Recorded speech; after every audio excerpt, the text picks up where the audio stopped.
আজকে আমি আমার ভিডিওটা স্বামী বিবেকানন্দের সুন্দর একটা কথা দিয়ে স্টার্ট করছি। বিবেকানন্দ বলে গেছেন, you are the creator of your own destiny. মানে কি? মানে হচ্ছে তুমি নিজেই তোমার ভাগ্যের বিধাতা। হ্যাঁ মাই ডিয়ার ফ্রেন্ডস, এবং সকলকে বলছি, আমরা নিজেরাই কিন্তু আমাদের ভাগ্য তৈরি করি, আমরাই কিন্তু আমাদের ভবিষ্যৎ গঠন করি। কিসের মধ্যে দিয়ে? আমরা আমাদের কর্মের মধ্যে দিয়ে আমরা আমাদের ভাগ্যকে বানাই। আমাদের চারপাশে আমরা অনেক রকম মানুষ দেখতে পাই এবং তাদের কর্ম আমার কিন্তু ভবিষ্যৎ নির্ধারণ করে। তাহলে আমার ফিউচার, আমার ভবিষ্যৎ কিভাবে তৈরি হবে? আমার ভবিষ্যৎ তৈরি হবে আমার প্রেজেন্ট ডের ওপরে।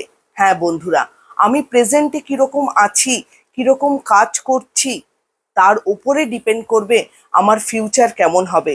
আমার প্রেজেন্টটা যদি পাওয়ারফুল হয়, আমার ফিউচারও কিন্তু ভীষণ পাওয়ারফুল হতে বাধ্য।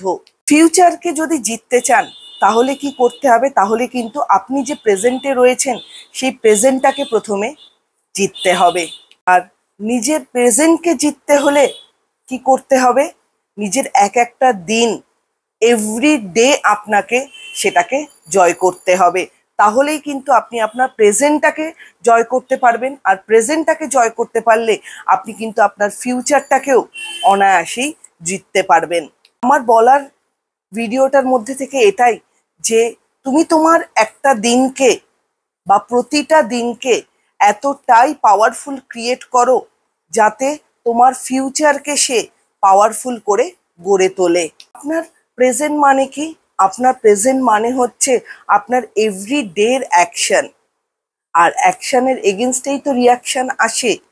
হ্যাঁ, প্রেজেন্ট ডেতে যে অ্যাকশনগুলো করবেন সেটার এগেনস্টে যে রিয়াকশনসগুলো পাবেন, সেই রিয়াকশনসটাই কিন্তু আপনার ফিউচার তৈরি করবে।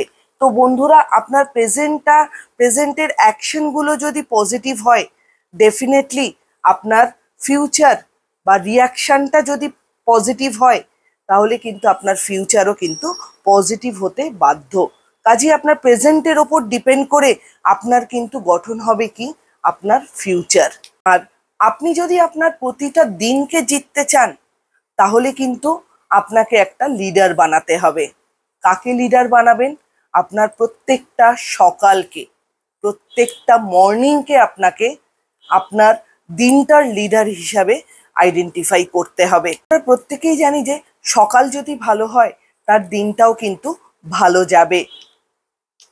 তো সেক্ষেত্রে দিনটাকে ভালো করার জন্য আপনাকে কি করতে হবে? পজিটিভ থিঙ্কিংটাকে আপনার ভেতরে আনতে হবে। তো আপনার সকাল যদি ভালো হয়, আপনার দিনটাও ভালো যাবে। আর দিনটা যদি ভালো হয় তাহলে কিন্তু আপনার ভবিষ্যতও ভালো হবে, বই কি মন্দ হবে না। তো সেক্ষেত্রে আপনার যে দিনের লিডার, মর্নিংটাকে আপনি ভালো করুন। মর্নিংটা ভালো করলে দিনটা ভালো যাবে, দিনটা ভালো রাখলে মনটা ভালো আসবে। আর মনটা যদি ভালো থাকে আপনি অ্যাকশানও সেরকম পজিটিভলি করতে পারবেন, যেটা রিয়াকশানে আপনার ফিউচার ভালো হবে। তো সেক্ষেত্রে ফিউচারটাকেও কিন্তু আপনার ব্রাইট ওই একটা দিনের এগেনস্টেই করতে হবে। তো আপনি যদি আপনার দিনটাকে পজিটিভ বানাতে শিখে যান, আপনার মর্নিংটাকে পজিটিভ বানাতে শিখে যান, তাহলে কিন্তু আপনার ফিউচারও ডেফিনেটলি পজিটিভ হতে বাধ্য। তো সেক্ষেত্রে দিনটাকে পজিটিভ বানানোর জন্য মর্নিংটাকে প্রথমে পজিটিভ তৈরি করুন। তো এটা বলতে পারি যে if you win the first hour of the morning, you can win the whole day in your life. তো মর্নিংটাকে যদি ভালো করতে পারেন তাহলেই কিন্তু আপনার পুরো দিনটা যেমন ভালো যাবে, সেরকম আপনার দিনটা ভালো যাওয়ার এগেনস্টে, আপনার পজিটিভ থিঙ্কিংয়ের এগেনস্টে, আপনার পজিটিভ অ্যাকশনের এগেনস্টে আপনার ফিউচারটাও কিন্তু ভালো যাবে। আপনার প্রেজেন্টটাকে ভালো রেখে আপনি প্রেজেন্টটার ওপর আপনার ফিউচারটাকে তৈরি করুন। ফিউচারকে জিততে হলে প্রেজেন্টকে প্রথমে জিততে হবে।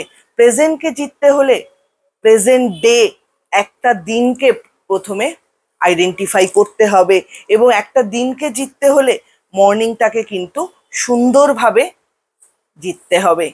তো ভিডিওটা কেমন লাগলো অবশ্যই আমাকে জানাবেন। ভালো লাগলে চ্যানেলটা লাইক অ্যান্ড সাবস্ক্রাইব করে দেবেন। সবাই ভালো থাকবেন, সুস্থ থাকবেন। নমস্কার।